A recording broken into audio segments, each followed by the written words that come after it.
This week from GNC Week in Review, powered by GeekNewsCentral.com. Elon Musk says Tesla is losing billions. Billions of credentials are for sale on the dark web. And there's something from nothing, and it's not coming to the United States. Those are some of the tech news stories from this week. And it's Friday, June 24th, 2022. My name is Kirk Corliss. And I'm Scott Ertz. And this is episode 105 of the GNC Week in Review podcast, proud partner of the Tech Podcast Network. If it's tech, it's here. Thank you so much for tuning in for this week's episode. We are shipping live on gncweekly.com/live. So please be sure to say hello in chat or comment. Also, be sure to like and subscribe to the GNC WIR channel on YouTube. If you missed a live video, you can always catch the replay later. If you are a listener, please be sure to subscribe to the podcast, where you can find on the right-hand side column at gnweekly.com, be it Apple Podcasts, Google Podcasts, or your favorite podcast app. If you have a comment, be it on social media or email, and those links can be found at gnweekly.com/connect. Well, we've been away for a little over a month or so. Work stuff, personal stuff, family matter stuff, day job stuff. So I'm so happy that we are back. Tech news is a little light, but I promise there's some content, good stuff coming up a little bit later. A couple of things I want to jump in before we get into the new tech news of the week. First, I want to Todd Cochran, who is my boss at GeekNewsCentral.com, has broken the 1,600 episode barrier. It's wild. Which is bananas. I am so happy. He has got me by almost 1,000. Right. Yeah, you're at 695, 696? 640 something, I think. 640 something. Okay, I was off by 50. Okay. All right. Well, I mean, at that point, the statistics are, right. Right. Oh, not even that. 624. Oh, 624. Okay, so I was off by 70. Okay.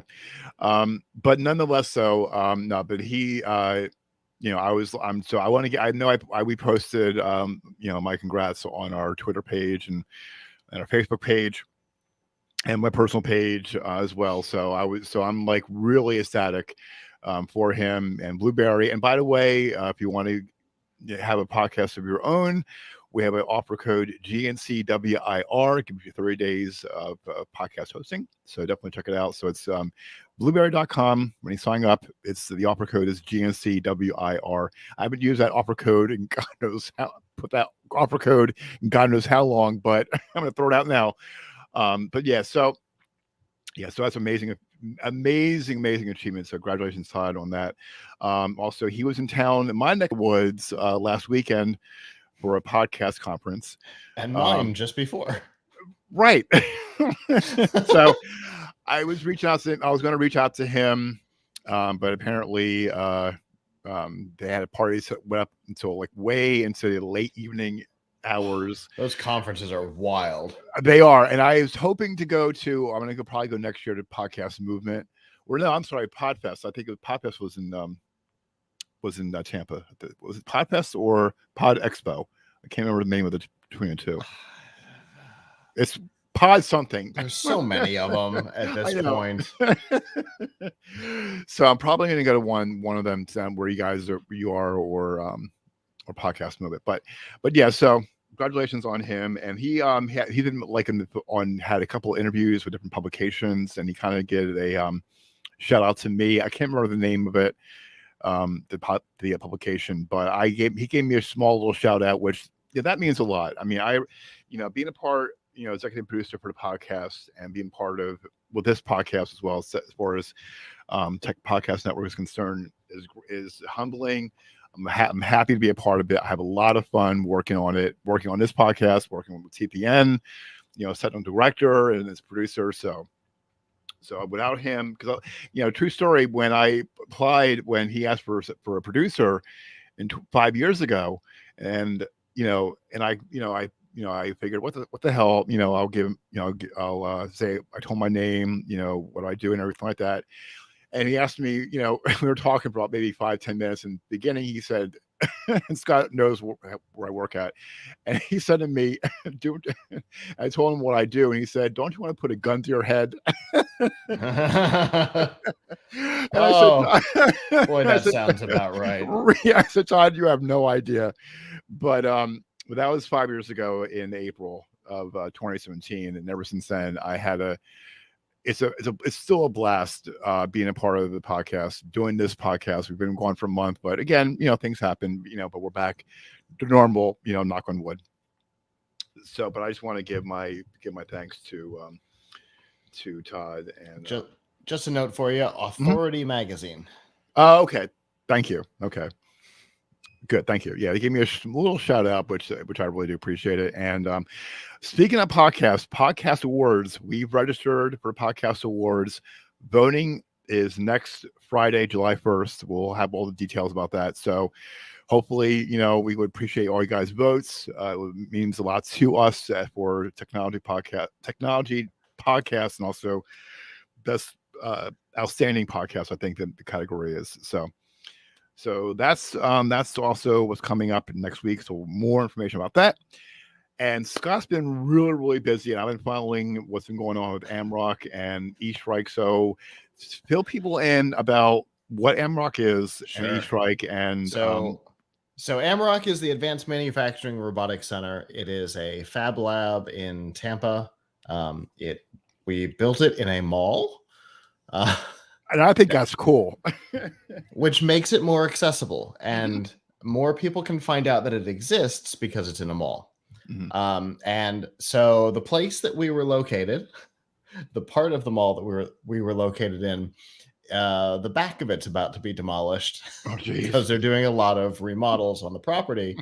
And there is a really dystopian photo of what's happening right now. Because, anytime you've got demolition, it always looks pretty dystopian, but there was a sunset at the same time. And it just it's wicked. Anyway, so we had to move, and we moved literally almost directly across the hall, a little bit bigger space. And so we had our grand reopening, 3-year anniversary grand reopening last weekend. It was a ton of fun. So many people came through. And with that, a business that myself and some of our production team have started, and the shirt I'm wearing has nothing to do with it. Although it is a media company in one way. It's called Strike Esports, and it is a esports and gaming center. Really, been a lot of work. It's part of why we haven't been on, is because I have been living over there for several weeks trying to get the place ready for people to see it last weekend. And they did, and everybody was stoked. I mean, we had an Xbox Series X, some Switches. We even had an actual Genesis up and running. Oh my goodness. I happen to have 4 or 5 of them, so no surprise there. Surprise there. So I brought 2 of those with me just in case something went wrong, and then I had a Super Nintendo that we didn't hook up because we didn't have enough screens for it. But the point is that you'll be able to come in and get coaching. We've been kind of thinking of it a lot like a gym. So you can go in, you can pay and use the gym. Or you can go in and pay to use the gym and have a personal trainer.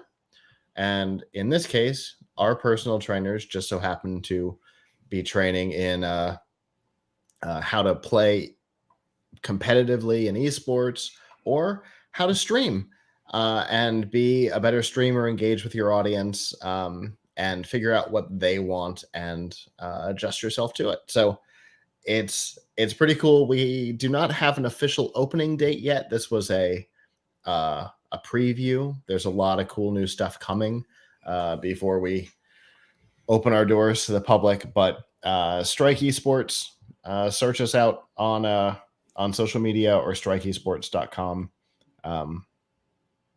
to get more information. Awesome. But yeah, you'll find the blue lightning bolt. You find that, you've nailed it. You found us.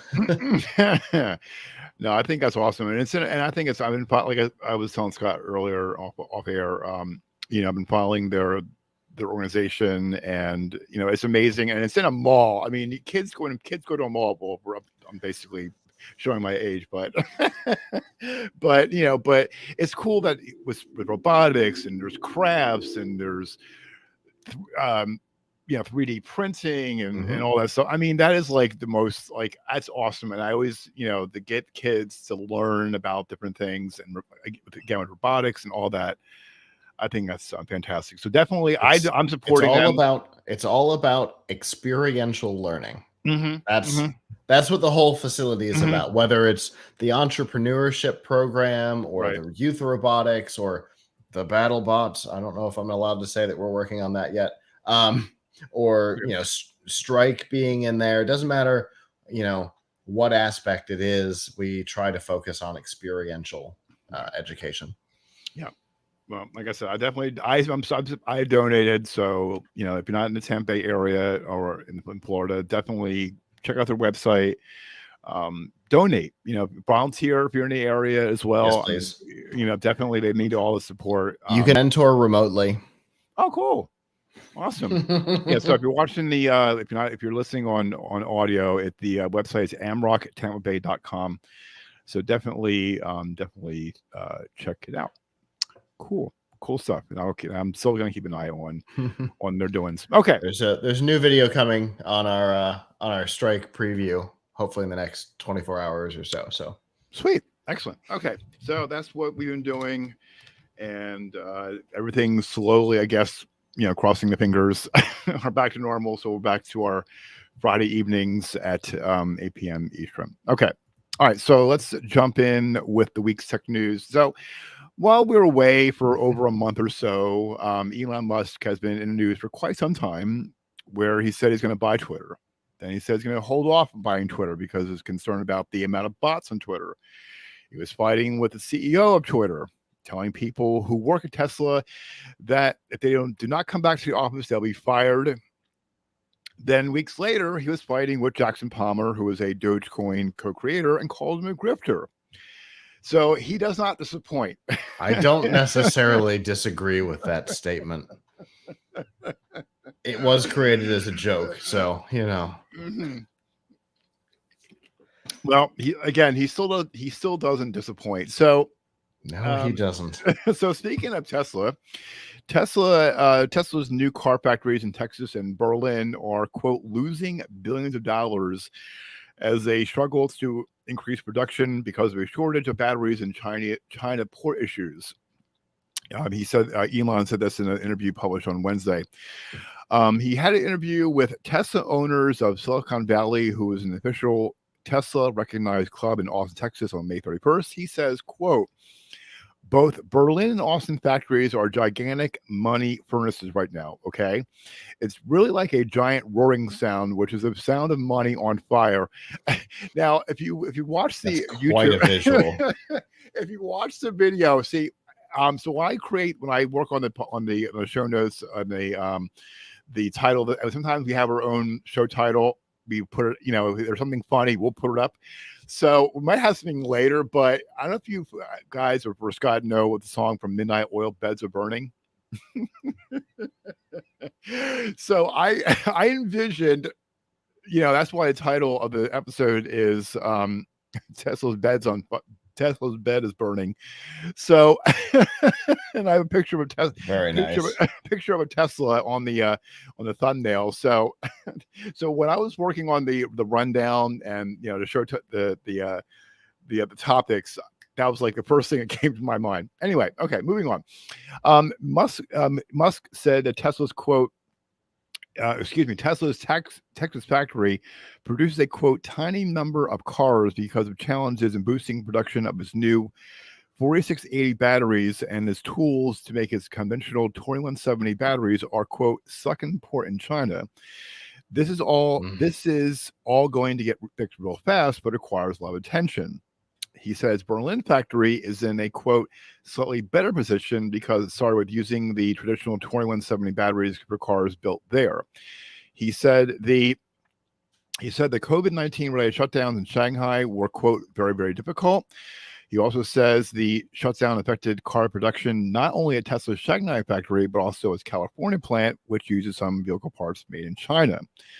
Tesla plans to suspend most production at Shanghai plant in the first 2 weeks of July to work on an upgrade of the site to boost output. Musk also says, continuing, quote, the past 2 years, an absolute nightmare of supply chain interruptions, one thing after another, and we're not out of it yet. And his overwhelming concern is, quote, how do we keep the factories operating so we can pay people and not go bankrupt? So basically, he's concerned about supply chain issues. Yeah. Try being NVIDIA. Right. But then he's complaining about paying people and worrying about the bottom line where it makes no sense at all. Well, I mean, if you're struggling to produce the vehicles that the number of vehicles that you hired all of these people to produce, now your financial output is higher than your financial input. So, right. I mean, so the money furnace is not a bad analogy. It makes me think a little bit of that old Onion News Network video of the money pit. It's the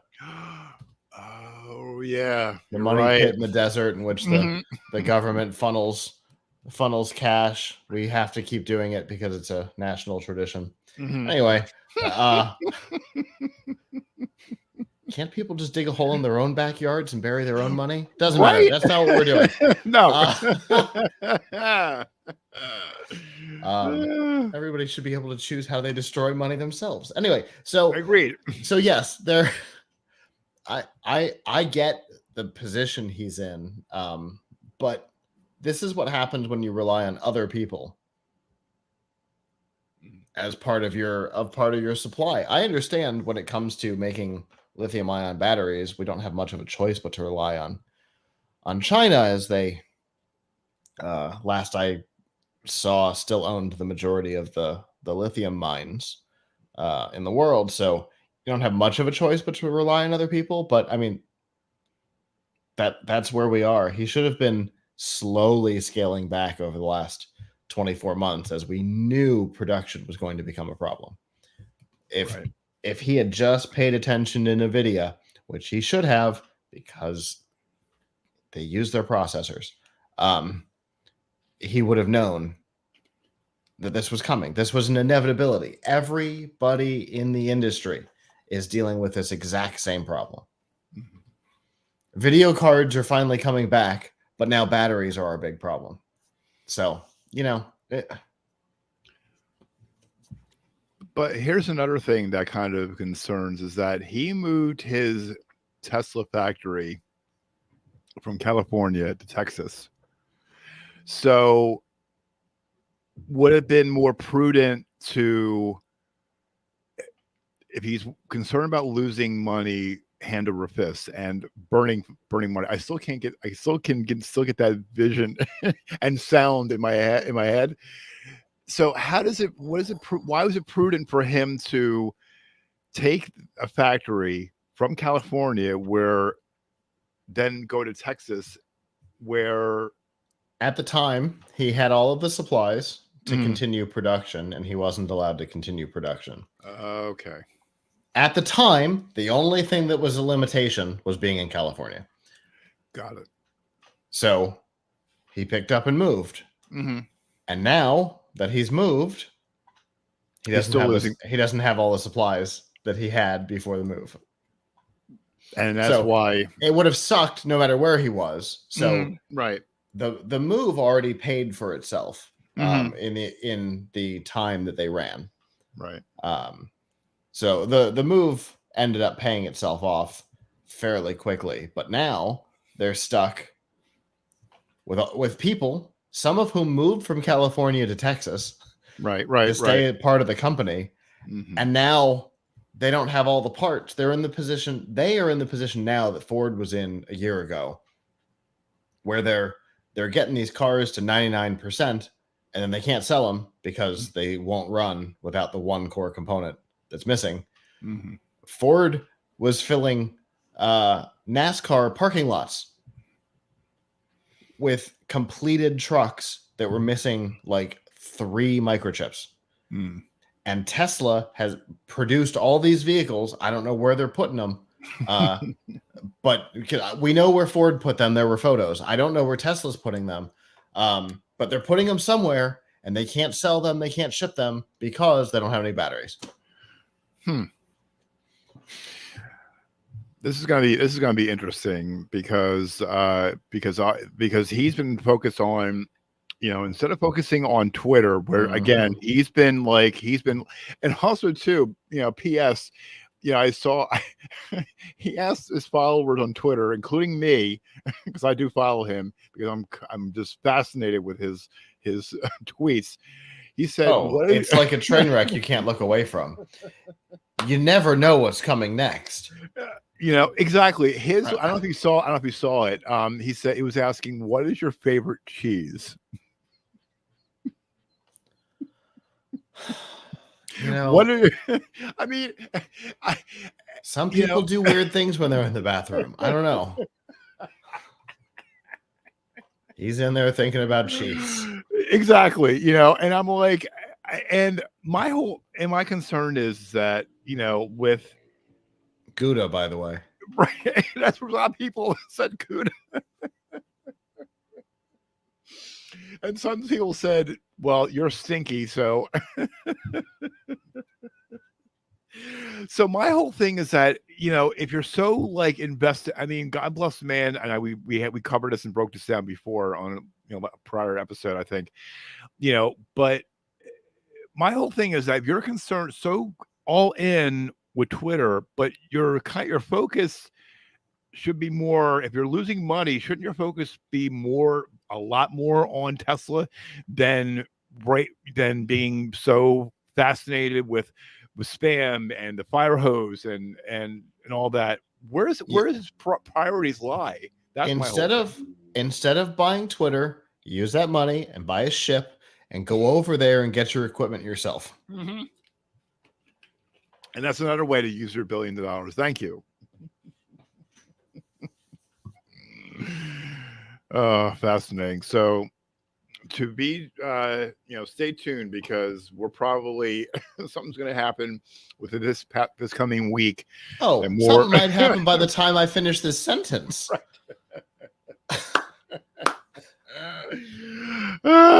Breaking news. Elon Musk wants it.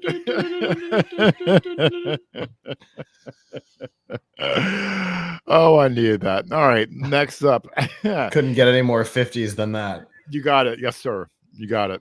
All right. Well, speaking of billions, the Digital Shadows Research Team, great name for a group, really has found that more than half of the 24.6 billion stolen credit pairs available for sale on the dark web were exposed in the past year. Data recorded from last year reflected a 64% increase over 2020's total, which Digital Shadows published the data every 2 years, which is a significant slowdown compared to the 2 years preceding 2020. Between 2018 and the year the pandemic broke out, the number of credentials for sale shot up by 300%. This is also coming from the report. I know. Of the 24.6 billion credentials for sale, 6.7 billion of the pairs are unique, an increase of 1.7 billion over 2 years. This represents a 34% increase from 2020. Digital Shadows had noted. This is the point where I remind everybody that you should not be using the same email and password for all of your services. Right. This statistic just told us that on average, you're using it for 4 things. Mm-hmm. Yep. Which all these credentials available for sale online. Account takeover attacks have proliferated as well. This is also coming in a report. 75% of the password for sale online were not unique. Yeah. Which says everyone needs to be wary. Protective account protection, consistent application of good authentication habits, and awareness of one's organizational or digital footprint are necessary to protect against account takeover attacks. This is also the study found. Individuals from the report says should use multi-factor authentication, password managers, and complex, unique passwords. Good news. Over at plughitslive.com, we've got a guide to the best password managers available on the internet right now. Cool. And I'm using two-factor. Irrelevant. And nope. That's not why we posted it. It came out before this report. Good. Okay. Not coincidental at all. Not coincidental at all. So I use two-factor. I have the fingerprint, which the password, the fingerprint's a little wonky, but I still have my Google 6 Pro. So, but yes, absolutely. Definitely use password manager. Anywhere you can use two-factor authentication, you should. Mm-hmm. Absolutely. Yep. As much of a pain in the butt as it can be. When I opened my Microsoft Authenticator on my phone, I got scroll after scroll after scroll. But it does guarantee that it's almost impossible to get around. So yeah, and there's everywhere you can do it. Everywhere you can do it. Yep. And if there are additional security procedures past that you can put into place, like for example, I now, because of some of the big pages I manage on Facebook, I am now required to go through their new ultra security or whatever the heck it was called. They've got all kinds of extra security features you can turn on, which I did not know about, which they have forced me to turn on now. Well, not to mention too, the company I work for also like put mandatory PIN numbers or mandatory passwords. That way, when someone's calling about an account, only you know that PIN number or you know that mandatory password, and no one else. Especially if you have a cell phone or cable bill or what have you. I recommend, because a lot of times I also come across with their credit report as well, and they'll put a freeze on it, and they'll put a lock on it. So every layer of protection, not necessarily online, but as far as your personal information or utilities you pay, definitely put security protections, because it may be a pain in the butt, because a lot of customers complain to me when I deal with customers on their accounts. They complain to me, why do I have to go through this? I said, I get it. It's a pain in the butt. However, by adding these layers of protection, it'll help you in the long run. And because God forbid something happens when your identity is stolen and your identity information is hacked, and they can take that ball and literally run with it. Utilities, cars, you name it. So definitely, with not necessarily passwords online, but again, your utilities, anything you can put a password or PIN number, mandatory PIN number on it, password or PIN, definitely do. I strongly recommend that.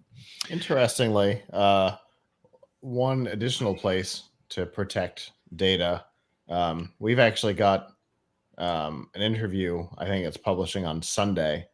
Credivera is the name of the company. It's a really interesting product for companies that obviously companies have to hold so much information about us. This allows them to kind of not and make it fairly external and put all the data access in your hands, so that when you leave the company and go somewhere else, you can revoke your bank account number because they don't need to have that anymore. Right.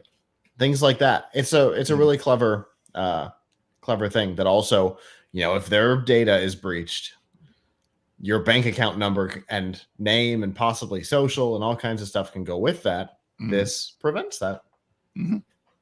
Cool. So. Excellent. Good to know. All right. Now, on the July 11th, 2021 episode, this was last year, we covered a story. I know, right? I can't remember the episode number because I looked, but we covered a story of the company's founder, Carl Pei, and his company called Nothing that introduced their new earbuds called the Nothing Ear One. And there's a lot of talk about the smartphone coming to the United States.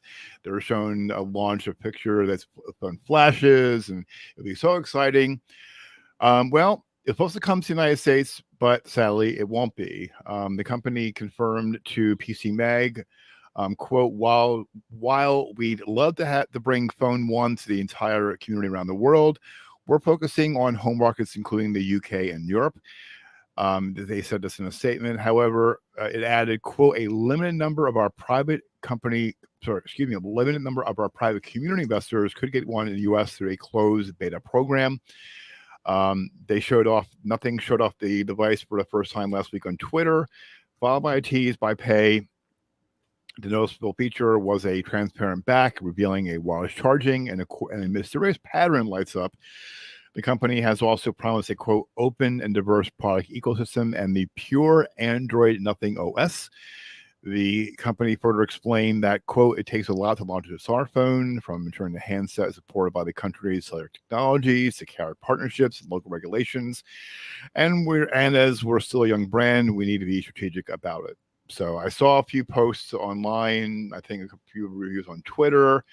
It's not that phone's not as spectacular looking, but if you want to get that phone, there's a link up in the show notes. You can check live stream out and or get onto the private beta. So okay, so I just searched for Nothing Phone 1, and I came across an article. 5 weird phones I wish were as popular as the Nothing phone. Yeah. And on this list is our all-time favorite phone, the LG Wing. And for those who don't know, that was sarcasm. That was the most ridiculous. I think we covered that a while back. I think, didn't we? Couple times. Yeah, we did. Yeah, you're right. We did. That was.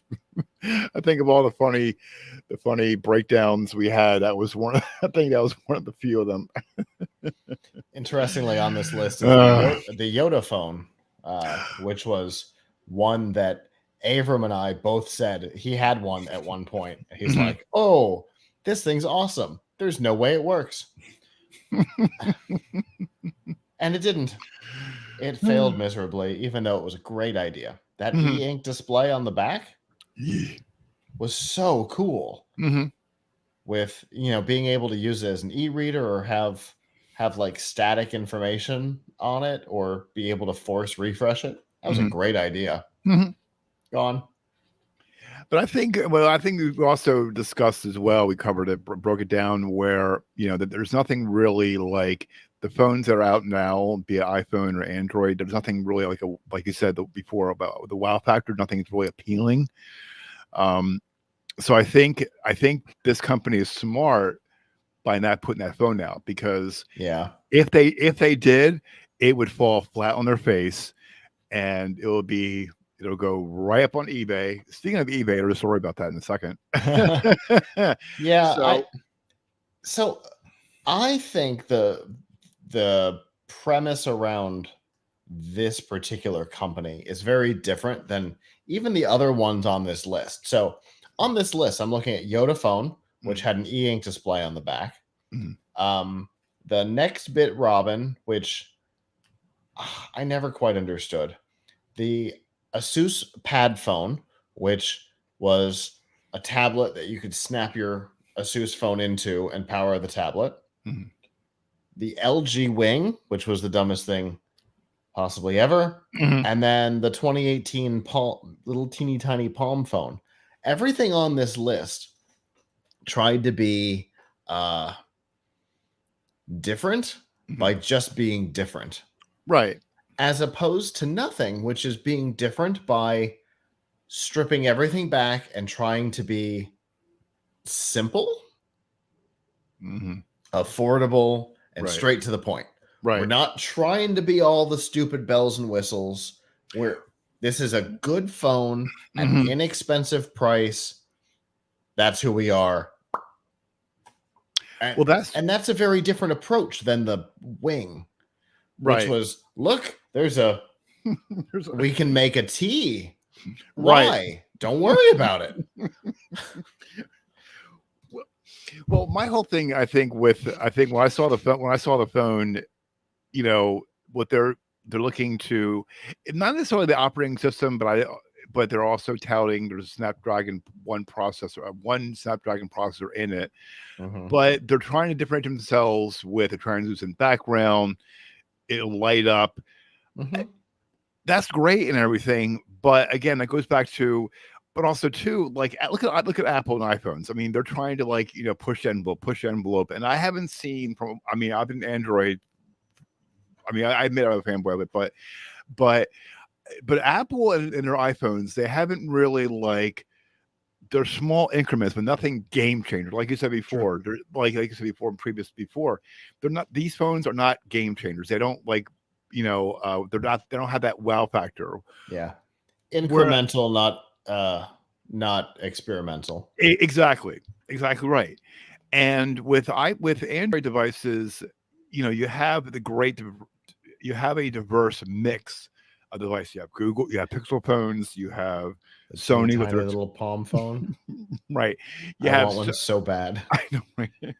you have Sony with their Xperia phones, which is great, but they're exceptional cameras. And you have HTC, you have Motorola. Good point. HTC right. kind of. Right. Good point. When they decide they want to be a company and not sell part of it to Google. Right. And then you have, I agree with you 100%, Motorola, what have you. So, but they have like a diverse range of phones, but also in each particular market price range also. True. So, but that's why going back to with nothing, it's they want to put something out there, but I think it's smart. They're like basically just seeing what happens in overseas market, and then maybe if there's a great demand, they'll come here. That is 100% what they're up to. Yep. There's no doubt in my mind, with all the production issues we just talked about with Elon, you combine that with the fact that this is essentially an experimental company. The earbuds did okay. It's difficult for a nobody who has literally called themselves nothing, right, to break into a very competitive market. Yep. Motorola failed out on it.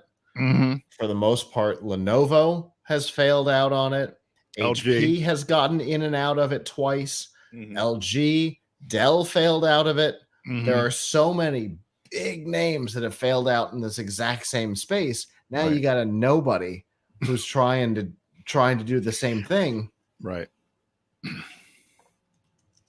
And I love how we always bust on, make fun of these names. I think that, it's a stupid name. That is like the greatest name. I mean, they're basically like, they're calling themselves out. They're not using like a focus group. With my company, they put in the focus group, and some people say still can't pronounce the damn company name. But I mean, they really are putting themselves out there, and they're admitting they have nothing.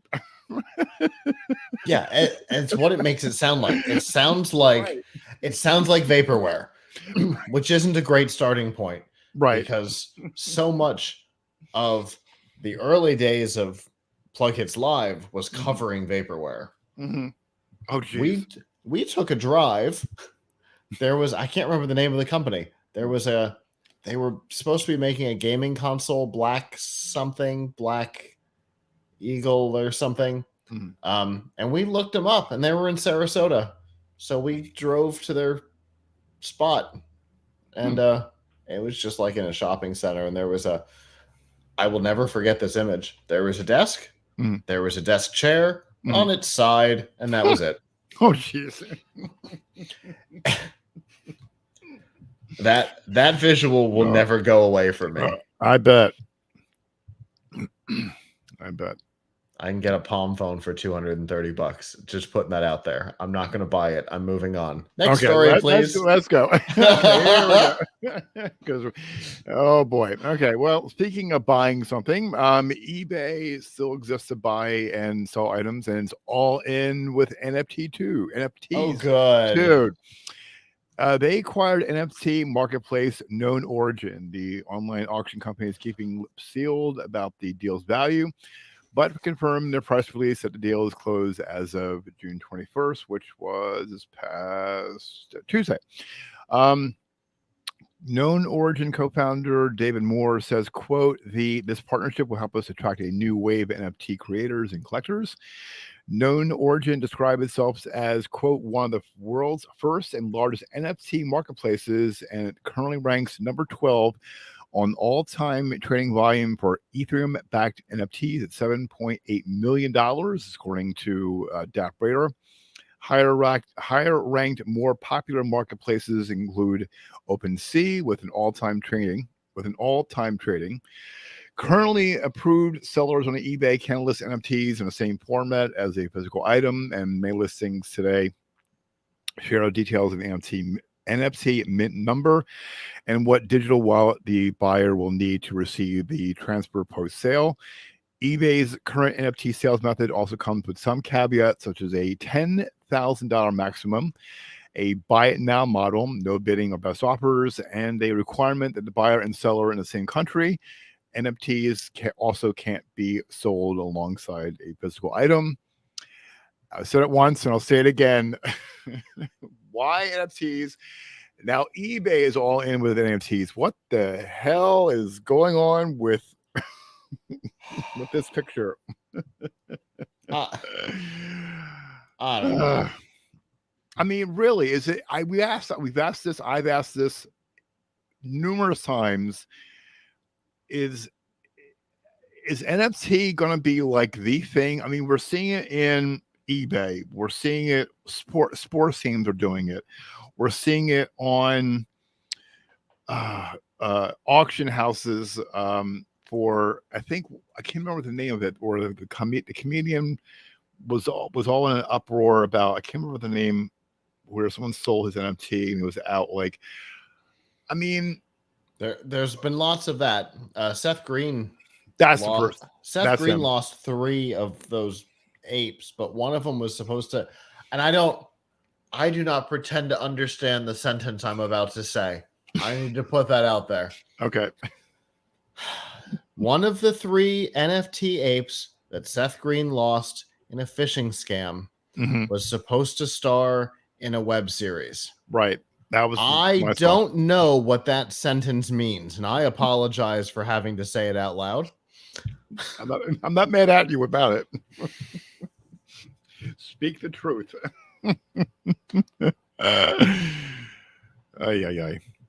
That's crazy. This isn't the platform that just recently had the issue with fake NFTs on it, was it? I heard the name and immediately thought, is this the one that was selling fake NFTs? I may have written an article about it, and I may have abandoned an article about it. I don't think so. No, but I mean, I never, for whatever reason, I didn't think, eBay was still viable after, still going on for these years. And are they trying to good question is to ask, do they want to reinvent themselves to the point where they want to welcome different opportunities? That makes sense. Who knows? I'm just throwing out, playing devil's advocate here. I don't know what they're up to. Every time I hear their name, I think, oh, right, eBay. Right. In the interest of full disclosure, I did make a recent expensive purchase on the platform. Whoa. No, I'm just. And I still forget they exist. I spent a lot of money on this recently on eBay, and I still forget that eBay exists. Every time I hear the name, I'm like, oh, right. Because when I went to look for the Palm phone, eBay is not where I went. It is Okay. now Mhm. because you've made me go look now because you're a terrible person. So I planted the seed where Oh, when I we can get get off one the for air. I can get one for $79 on eBay. Okay, so when we get off the air, I know where he's going. I don't need one of these stupid things. And I'm gonna have to try to divert him to something else so that'll be even better. I can get one for $35. Okay, moving right along. One. Lyft has introduced an option to pay for Minimize. rides using. Again, we're gonna see later on. We're really gonna divert to something better. Lyft has introduced an option to pay for rides using cash. Visit 35,000 plus stores like Walmart, Ace, Cash Express, and Kroger. And you can present a barcode or ID number to turn physical money into a balance accessible through the Lyft app or website. You'll have to scan approved identification after requesting your first ride. You'll need to add. So Lyft has created the concept of gift cards. In a sense, yes. Okay, just exactly. See, making sure. Great minds think alike. You'll need to add at least $30 whenever you contribute to the balance. Your transportation options will also be limited if you go cash only. If you go cash only, that's right. You have to attach a credit card or other payment option to your account if you want to hire a bike or scooter. All right. Well, that was written by a British person. Well, I had to kind of edit a lot of it out. So, but if you want to hire a bike or scooter, you did not write that sentence. No, that I did came not. from a British person. No, I did not. Because that is the most British sentence I've ever heard. No, I didn't write that. I had to edit I had to edit some things. So yeah, but I kind of got a chuckle out of that. So I included it. So this is Green Dot. Yeah, basically in a sense, Green Dot. Now, for those who know what a Green Dot is, it's prepaid. It's basically a prepaid gift card. So debit card. Or debit card. Prepaid debit card, excuse me. Yeah. Which is an important distinction because that can be used anywhere. It allows people who can't get a debit or credit card to be able to buy things online. Right. And that's exactly what we're talking about here. This is a service for people who cannot have or have not had a debit or credit card to be able to use Lyft. So it is almost exactly Green Dot, and it's targeted, give or take, at the same market. Yeah, and also too with Green Dot, I don't know if you notice or not, but as far as their fees, they're exorbitant. $4.95 to recharge it, and that's exactly right. Right. So beware. We sold them for a while. Oh, okay. I hated them. And yeah, I'm not a big fan of them either.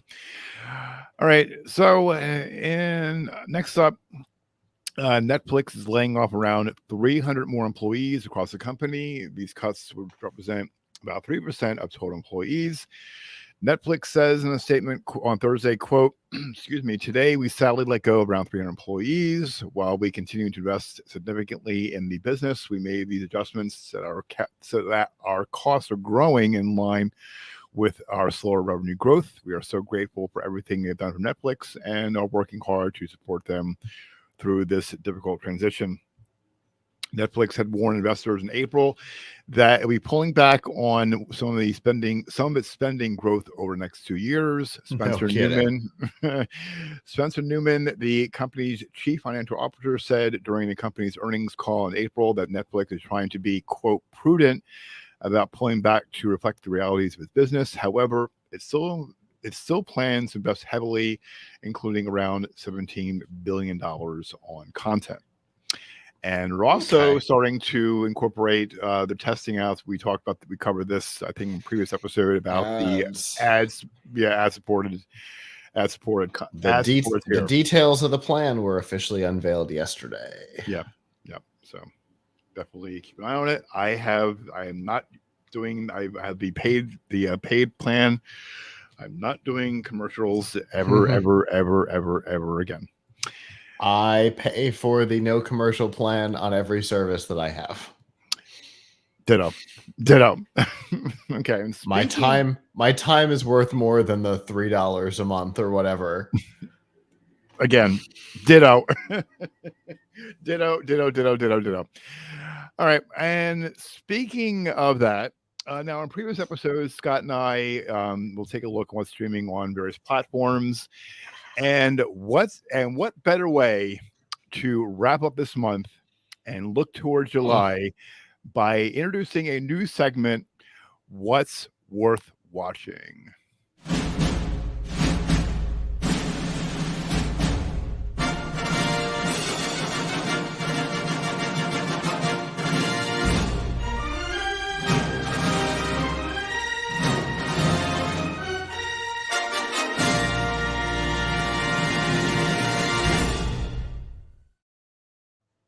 I love it. I love it. I think I sent it to you a while back. I don't know if you saw. Did you see it? Yeah, I got distracted just then, but with the seam down the middle of the video, Mhm. and I don't have a problem with it at all because it absolutely looked like film imperfection, which was fun. Good. I'm glad. Okay, so yes, definitely we're going to hopefully this will be an ongoing segment because we have so much fun breaking things down. So we're going to kick it off right now with what's coming on Hulu in July, which is next week. Okay, so that makes way more sense. I thought I had clicked on Netflix. What I was reading didn't make sense. Now it does. Sorry. Okay, Continue. that's all right. Okay, so this is on lifehacker.com. What's coming to Hulu in July 2022?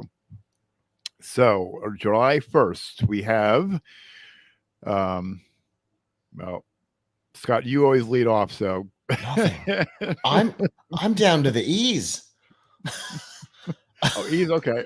Okay. I haven't found anything. Okay, the Expendables, those were popular, I suppose. Ghost Rider. I love that there is a Marvel movie that's so bad that Disney won't put it on Disney Plus. Good for them. How many times has Independence Day been shown? I was just gonna say it's shifting places again. Just as a note, at the end of July, 30 Rock is moving off of Netflix. So if you're in the middle of another 30 Rock binge, get it in now before it goes behind Peacock. Good to know. Well, Jumanji. Again, how many times? How many platforms that been on? Okay. Speaking of 30 Rock, Legend of the Guardians, The Owls of Ga'Hoole. Now, I thought this movie was a joke because it's the dumbest name I've ever heard. And it was a joke on 30 Rock. Turns out it's a real movie, and apparently it's coming to Hulu on the 1st. Huh. At some point, I'm apparently going to have to watch this dumb thing. Mary Shelley's Frankenstein, always a win. Milk was a good movie. Money Train, again, that has been on every streaming platform, not only on every streaming platform, but also every network television as well. Yeah, true. Wow. Okay, Talladega Nights is moving to Hulu. I think it's currently on Netflix. Yes, it is. Yeah, I think I watched it recently. Yep. Yep. Wow. I could not begin to care. Good job, Hulu. Normally we're like, oh, look, there's this one, or haha, there's this one. Right. I could not bring myself to care even a little bit. I know. That's impressive. Yeah, right. See, this is something that I kind of got you away from that. Well, no, never mind. You're probably going to go to it later. Oh, I've still got that tab open. Yep, I knew it. That 35 is probably going to be mine before the night's out. Right. Okay. Oh. Who do you think you are? Are we getting an American version of Who Do You Think You Are? So if you're listening on audio, we're looking, going over all the what's the titles on. If you're watching on video, you'll see what we're scrolling down and looking at. If so, that's fantastic. I don't see any reference to a new version of Who Do You Think You Are? If you're not aware of the British show, it's they essentially take celebrities, comedians, and they do like a deep genealogical background on them, and then bring them and expose them to the places that they didn't know they were, which is really interesting. So I hope we're getting an American version of Who Do You Think You Are? Also, July 12th, the Bob's Burgers movie comes to streaming. That didn't take long. Solar Opposites season 3 comes out the next day, along with What We Do in the Shadows season 4 premiere, which I'm very excited about. All three of those things. It took to the middle of the month to care. Cutthroat Kitchen, Bachelorette, Hobo with a Shotgun. I don't know what that is, but I absolutely feel like I need to do some research into that one. I was going to say, I'm definitely going to have to look at that one too myself. Put that on my watch list.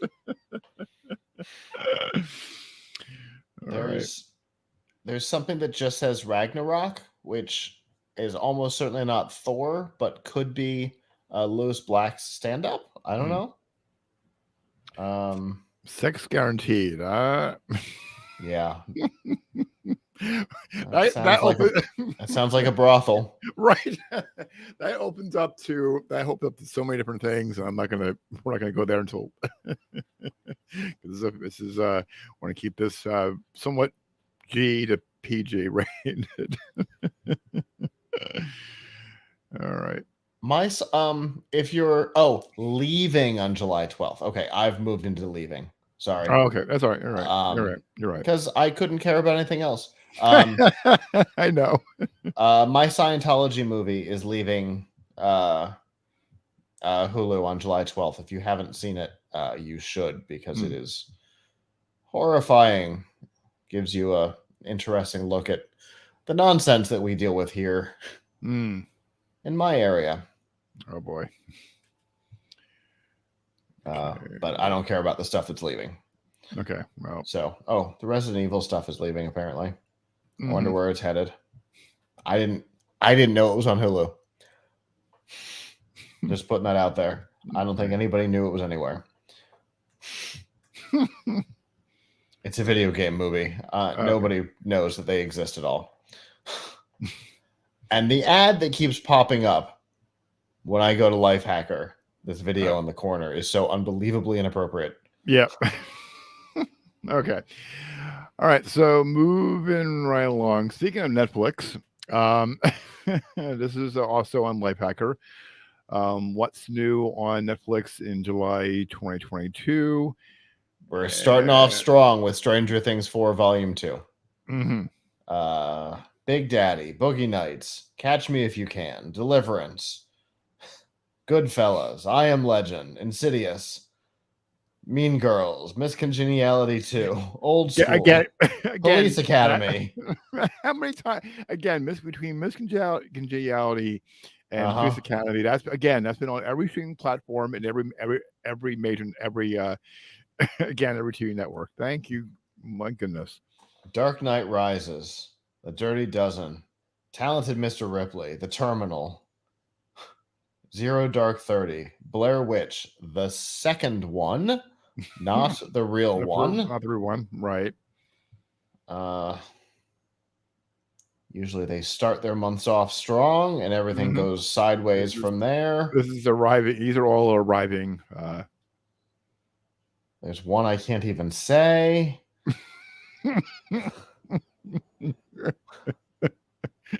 There's about a couple you can't say.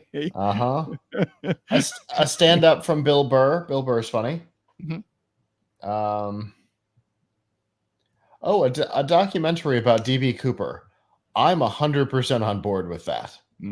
I will be watching that possibly on the day it comes out. Oh,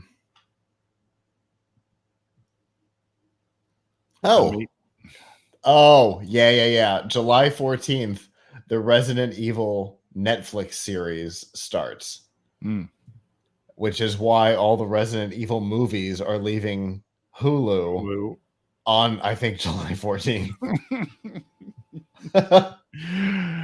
Oh, boy. Oh, no, the 31st. They leave at the end of the month. And they will probably, on August 1st, we'll probably see them come to Netflix, is my guess. Uncharted is coming on the 15th. That's a surprise. That didn't take long. Doesn't say a lot for the box office sales of that movie, does it? Nope. I guess it does. It tells us a lot. It says a lot about the box office sales of that movie. I apologize. Let me fix that. New season of Blown Away, the glass blowing competition, which is actually really interesting. Street Food USA, a documentary. That's interesting.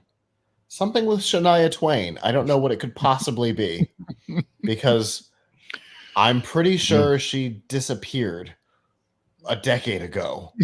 Yep. Something like that. Yeah. Let's see. Augie and the Cockroaches definitely sounds like a kid's version of Joe's Apartment. I don't know what it could possibly be. But now I want to find where Joe's Apartment is streaming and watch that. See? There you go. And then stuff starts leaving. We know that the end of Star Trek outside of Paramount Plus is the end of this month. So, I think DS9 is the last thing outside of Paramount Plus.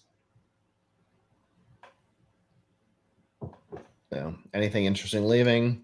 Django Unchained, 30 Rock, which I mentioned earlier. Right. Forrest Gump. I wonder where that's headed on August 1st. I guess we'll find out when we do this again. Right. My Girl, You've Got Mail. So a bunch of antique stuff. Very little is actually leaving Netflix, as opposed to all the stuff leaving Hulu, which seems to be everything. Yep. So that's what's coming to and leaving on Hulu and Netflix. So definitely, we have a link up in the show notes. So you can check it out all for yourself. And if you have something that you're looking at, giving what's worth watching, let us know. GNCweekly.com/connect. Okay. All right. And finally, food and tech intertwined again. Actually, and this is kind of it's kind of sad, but it's a good news story. So, a kidnapped woman was rescued on Sunday after sending a note asking for help through the food service app Grubhub. The New York woman sent in an order. What a start to this story. Mm-hmm. The New York woman sent an order to the Chipper Truck Cafe. It's a restaurant in Yonkers, New York, with a note asking, restaurant workers to call the police. The 24-year-old woman wrote in the additional information section of her order, quote, "Please call the police. His going to call me when you delivered. Come with the cones. Please don't make it obvious." A post on the restaurant's Facebook page said that the woman had placed the order shortly after 5 a.m. Eastern time. The post read, quote, "I've often heard of this happening, but never thought it would happen to us. Thankfully, we were open and able to help her." Alice Bernijo, who owns the Chipper Truck Cafe, said that when the order came in, workers at the restaurant were unsure if it was a prank, but were encouraged by her husband to call the police. She told CBS News, quote, "The message came in and the girls read it and they called my husband to see what they should do. He told them, let's call the police. We can't take any risk or chance. Police arrived at the address at 6:20 a.m. This is from NBC News, citing the New York police, also from the New York City Police Department, and were able to rescue the woman, who was taken to an area hospital. The woman called the restaurant the next day, thanking the Chipper Truck team for her help. I would imagine so. Absolutely. Employee Alicia Burmese told CBS, quote, "It's insane. You never think you're going to be the person to do that or that situation is going to happen to you." The 33-year-old suspect was arrested and charged with multiple counts, including attempted rape, assault, and sexual abuse. So we had some. So it's a hell of a story. Mm-hmm. Unfortunately, it's likely to create an issue of pranks. Right. However, there are a couple of little signals that even if you think it might be a prank, it's worth engaging. Mm-hmm. You know, Mm-hmm. Teaching little kids that, you know, if they're being taken away by somebody, to try and, you know, bump into an adult. Right. You know, little things like that. Even if you don't think you think, oh, maybe it was an accident, it's at least worth engaging on. Absolutely. And this is one of those things. Mm-hmm. It might be a prank. Engage on it anyway.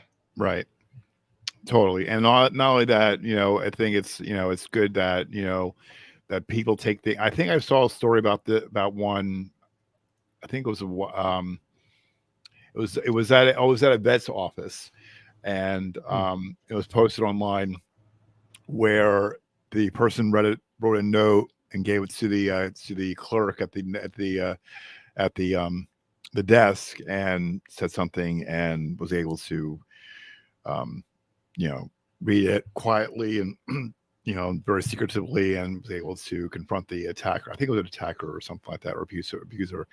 So, but yeah, definitely, it was definitely awesome that happened. And, you know, and also with our, you know, usually with our finally segments, you know, it's food intertwined with tech. So, and oftentimes there's comedy involved. This one, there's not. There's not. No, this was something that was very serious, but yeah, very fortunate. And I will remind people that after the situation with the swatting a number of years ago, that there are laws on the books to prevent any kind of law enforcement related pranks, and that the side effects of that are serious.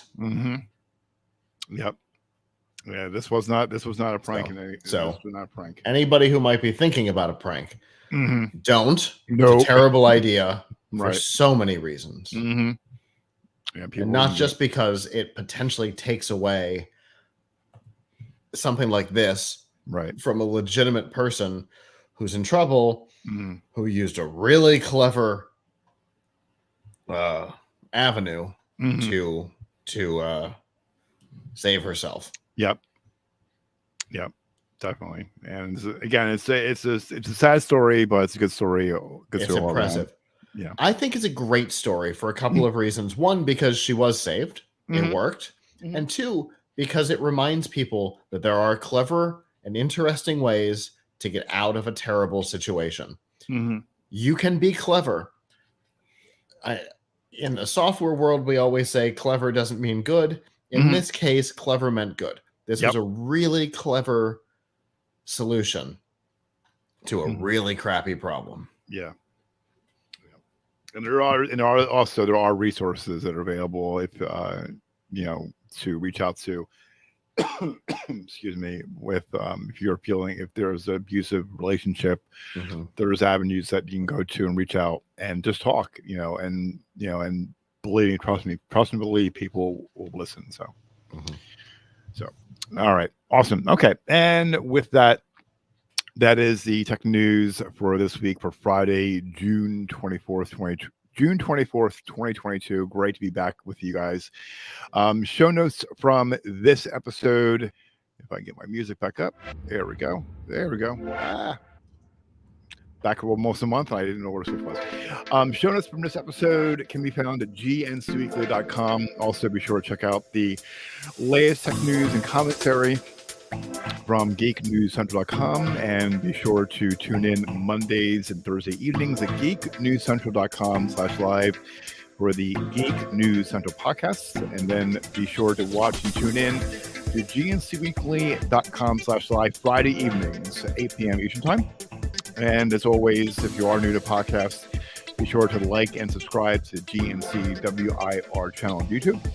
Also, please make sure to click on the bell and always select the notifications so you will not miss the next episode. Also, be sure to share this episode with people you know to check out the podcast and pass along the word that this podcast is easy to subscribe on your favorite podcast app. And be sure to tune in to F5 Live Refreshing Technology with Scott and Abe Pilch. Sunday evenings at 9 p.m. Eastern Time. We'll be at f5live.tv/join us. Or be sure to subscribe to the podcast on your favorite podcast app. I'm on Twitter. I'm at Kirk Corliss. Scott is at Twitter at @CCMABO. Till the next episode of GNC Week in Review. So long. Ciao.